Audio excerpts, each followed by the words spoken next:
isagoo wadada maraya oo nin diinta caayay diintaada waxaa ku sameeyay marka bakooradii way siloobaya marka sheekhu way siloobay bakoorad buu wadan jiray bakooradii buu ku dhuftay uu ku dakhray ninkii waa dakhramay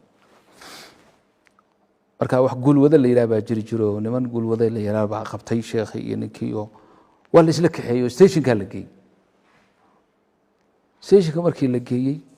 askarigii dacwada qaadayay ayaa wuxuu ku yiri ninkan maxaa ku dishay markaasuu ninkan diintu caay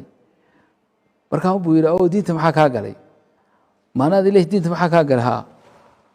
isagii buu dakhar ku dhuftay oo ka dhijiyay hada مجرم ما أنا وأكدش وأسكري مش بدي وحي نقطة إلا قبضتوك وحاي من أنت لياه إن كان أسكري عادي بوها تليه ماشي